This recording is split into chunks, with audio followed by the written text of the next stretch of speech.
യേശുക്രിസ്തുവിൽ ബഹുമാന്യരെ, നിങ്ങൾക്കെല്ലാവർക്കും രക്ഷ നഷ്ടയ പ്രമേയം സംബന്ധിച്ച് നാം പഠിച്ചുകൊണ്ടിരിക്കുന്ന പഠന പരമ്പരയുടെ മറ്റൊരു എപ്പിസോഡിലേക്ക് സ്വാഗതം. ഇന്ന് നമ്മൾ പഠിക്കാൻ പോകുന്നത് തിമോത്തിയോസിന്റെ 1-ാം ലേഖനം 5-ാം അധ്യായത്തിന്റെ 6-ാം വാക്യമാണ്.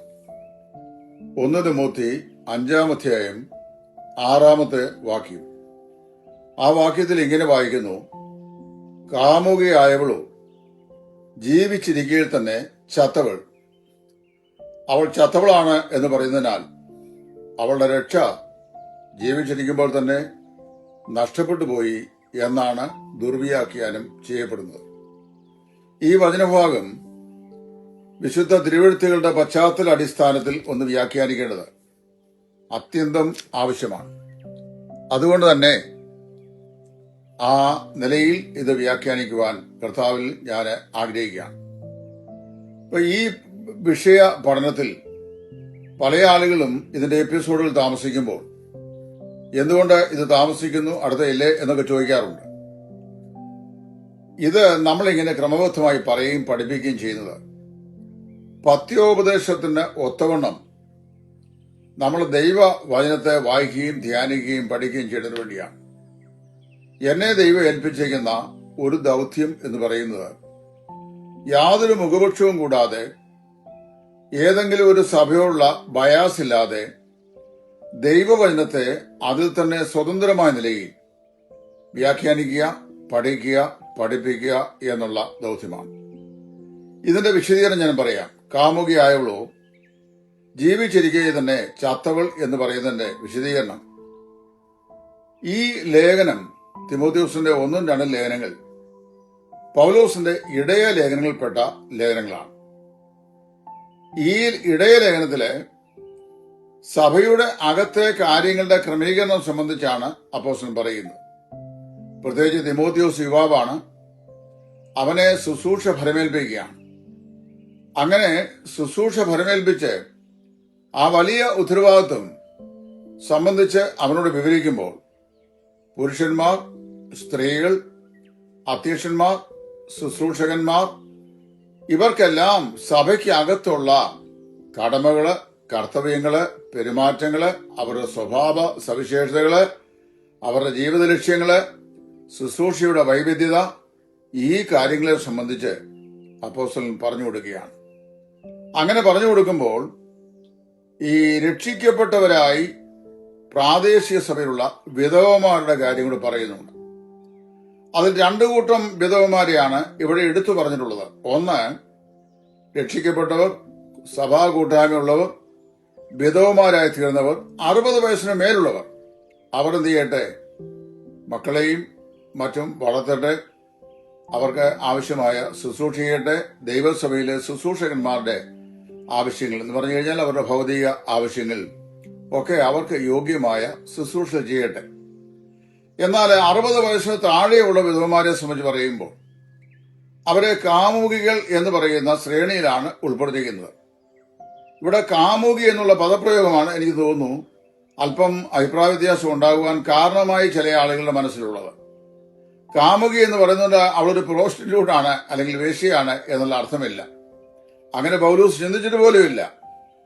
60 വയസ്സ് താഴെയുള്ള അല്ലെങ്കിൽ 50 വയസ്സ് താഴെയുള്ള യൗവനദശ ഇതുവരെ മറികടന്നിട്ടില്ലാത്ത വിധവമാർ എന്നാണ് എന്റെ അർത്ഥം. അവർ കർത്താവായ യേശുവിനെ രക്ഷിതാവായി സ്വീകരിച്ചവരാണ്.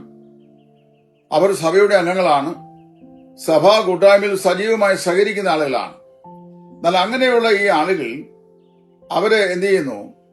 അവര് 1 കൊരിന്ത്യർ 7:9 അപ്പോസ്തലൻ പറയുന്ന പോലെ ജിതേന്ദ്രിയത്വമില്ലാത്ത ആളുകൾ ഉണ്ടാവാം. ഇന്ദ്രിയ ജയം എന്ന് പറയുമ്പോൾ ഇപ്പൊ വൈവാഹിക ജീവിതത്തിലെ ഒരു ഭർത്താവുമായി ഒന്നിച്ച് ജീവിച്ച് കുടുംബ ജീവിതത്തിൽ മുന്നേറുക എന്നുള്ളത് സാധാരണ ഏതു സ്ത്രീയുടെയും ഒരു പുരുഷന്റെയും അഭിവാഞ്ഛയാണ്. അങ്ങനെയുള്ള ഈ ജഡികമായ താല്പര്യങ്ങൾ ഉണർത്തപ്പെടുന്ന ഒരു പ്രായത്തിലുള്ള വിധവമാർ ഇവര് 60 വയസ്സ് കഴിഞ്ഞവരല്ല.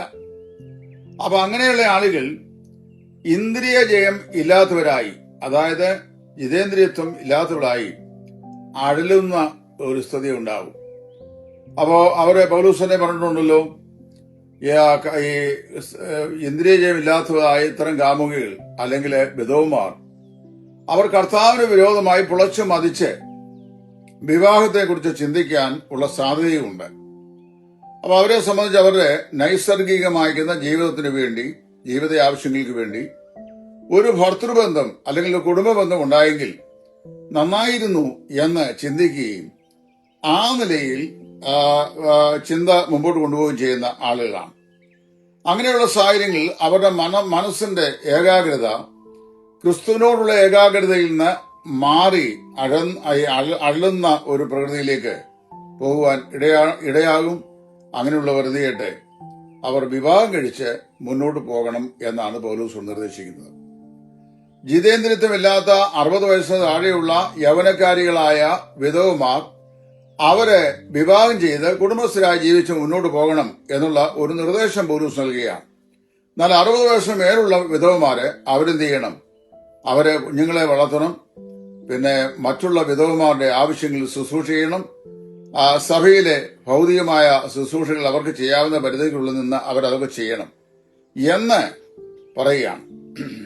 ഇതേ അധ്യായത്തിന്റെ തന്നെ 11 മുതൽ വാക്യങ്ങൾ മുമ്പോട്ട് വായിച്ചു കഴിഞ്ഞാൽ ഇവിടെ പൗലോസ് പറയുന്ന പശ്ചാത്തലം എന്താണെന്ന് അനായാസേന അനുവാചകർക്ക് മനസ്സിലാക്കുവാൻ സാധിക്കും. അവളുടെ ഇവിടെ കാമുകയായവളോ ജീവിച്ചിരിക്കെ തന്നെ ചത്തവൾ എന്ന് പറയുന്നത്, അല്ലെങ്കിൽ മരണം അനുഭവിക്കുന്നവൾ എന്ന് പറയുന്നത് അവളുടെ ജീവിതത്തിന്റെ മരണമാണ്. വാസ്തവത്തില് ഒരു യൗവനക്കാരിയായ വിധവയുടെ ഭർത്താവിനെ അകാലത്തിൽ അവളിൽ നിന്ന് പറിച്ചു മാറ്റപ്പെട്ടാൽ അവളുടെ ജീവൻ തന്നെ പോയിന് തുല്യമാണ്. ഒരു മരണാവസ്ഥ, ജീവിത മരണം, ജീവിതത്തിൽ അവൾ അനുഭവിക്കുന്ന വേർപാട്, അതിന്റെ ദുഃഖം, അതാണ്. അല്ലെങ്കിൽ മറ്റവസ്ഥയെ പറഞ്ഞു കഴിഞ്ഞാൽ ആത്മീയ നിദ്രാവസ്ഥ, ഇടമുണർത്തപ്പെടുകയും ആത്മാവ് സ്തംഭിപ്പിക്കപ്പെടുകയും ചെയ്യുന്ന ഒരു ആത്മീയമായ നിദ്രാവസ്ഥ. യാക്കോബ് 5:20 അനുഭവമായി നമുക്കതിനെ താരതമ്യം ചെയ്യാൻ സാധിക്കും. റോമാലേഖനം 8:13, 1 തെസ്സലോനിക്കർ 5:10, വെളിപ്പാട് 3:1 മുതൽ 3 വരെയുള്ള വാക്യങ്ങൾ. അതായത് നീ ജീവിച്ചിരിക്കുന്നു എന്ന് പറയുന്നെങ്കിലും വാസ്തവത്തിൽ മരിച്ചവനാകുന്നു എന്ന് പറയുന്ന അവസ്ഥ. അതായത് ജീവനുണ്ട്, എന്നാൽ ആത്മീയമായ നിദ്ര അവസ്ഥയിൽ അങ്ങനെയുള്ള ആളാണ്. അല്ലാതെ അവളുടെ രക്ഷ നഷ്ടപ്പെട്ടു എന്നിവിടെ ധ്വനി ഉയർത്തുന്ന ഒരു സ്റ്റേറ്റ്മെന്റും പൗലോസ് പറഞ്ഞിട്ടില്ല. ഇത് ഇവിടെ കാമുകിയായവളുടെ അല്ലെങ്കിൽ യൗവനക്കാരിയായ വിധവയുടെ രക്ഷയെന്ന് മാത്രമല്ല, രക്ഷിക്കപ്പെട്ട ആരുടെയും രക്ഷ നഷ്ടപ്പെടുന്നില്ല. രക്ഷിക്കപ്പെട്ടു എന്നുള്ള നിർണയമുള്ളവർക്ക് അവരുടെ രക്ഷാ നഷ്ടത്തെക്കുറിച്ച് യാതൊരു ചിന്താഭാരവും ഉണ്ടാകുന്നില്ല. അവൾ സഭാംഗം തന്നെയാണ്. ഇനിയും നഷ്ടപ്പെട്ടവളെ വാസ്തവത്തില് ആണെങ്കിൽ, അല്ലെങ്കിൽ ഇവള് നഷ്ടപ്പെട്ടു പോയ ഒരു വ്യക്തിയാണെങ്കിൽ സഭയിൽ നിന്ന് പുറന്തള്ളാൻ ഉള്ള കൽപ്പന പറയണമല്ലോ. അങ്ങനെ പൗലോസ് പറഞ്ഞിട്ടും ഇല്ല. മറ്റൊരു അർത്ഥത്തിൽ പറഞ്ഞു കഴിഞ്ഞാൽ ആത്മീകമായി വേണ്ടത്ര ചൈതന്യമില്ലാത്ത ഒരവസ്ഥ. അതെന്നാ ചോദിച്ചാൽ, ഒരു യൗവനക്കാരിയാകുന്ന വിധവ മറ്റുള്ള ആളുകളൊക്കെ കുടുംബസ്ഥരായി യോഗത്തിന് വരികയും സംബന്ധിക്കുകയൊക്കെ ചെയ്യുമ്പോൾ, ഭാര്യാഭർത്താക്കന്മാരായി ജീവിക്കുകയൊക്കെ ചെയ്യുമ്പോൾ പുറത്തു പറയാൻ കഴിയാത്ത ഒരു മനപ്രയാസവും ഒരു ദുഃഖവും ഒക്കെ അവളുടെ ജീവിതത്തിൽ ഉണ്ടാകുകയും അത് അവളുടെ ചൈതന്യത്തെ സാരമായി ബാധിക്കുകയും ചെയ്യും. അങ്ങനെ വരുമ്പോ പൗലോസ് എന്താ പറയണേ? അവള് വിവാഹ ജീവിതത്തിൽ പ്രവേശിക്കണം. വിവാഹ ജീവിതത്തിൽ പ്രവേശിച്ച് ദൈവത്തെ സ്നേഹിച്ച് കുടുംബമായി അവള് കുടുംബജീവിതം നയിച്ച് മുമ്പോട്ട് പോകണം എന്ന് പൗലോസ് നിഷ്കർഷിക്കുകയാണ്. തിമോത്തിയോസിനോടാണ് ഈ കാര്യം പറയുന്നതുകൊണ്ട് തിമോത്തിയോസ് ഈ കാലയളവിൽ എഫേസോസിലെ സഭയുടെ മൂപ്പന്മാരിൽ ഒരാളായി നിയമിതനായിരിക്കുകയാണ്.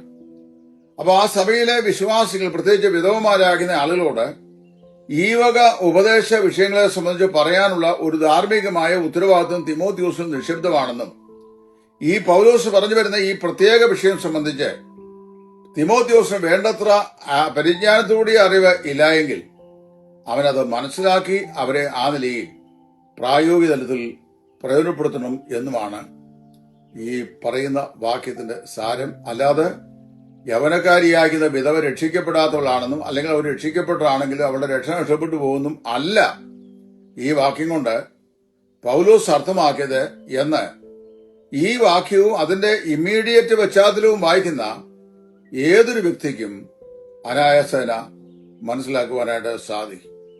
അപ്പൊ ഈ വചനഭാഗം ഒന്നുകൂടെ വായിക്കുക. സംശയമുള്ള പക്ഷം വീണ്ടും നിങ്ങൾക്ക് എന്നോട് ചോദിക്കാം. ഞാൻ നിങ്ങൾക്ക് മറുപടി തരുന്നതാണ്. ദൈവനാമം മഹത്വപ്പെടട്ടെ.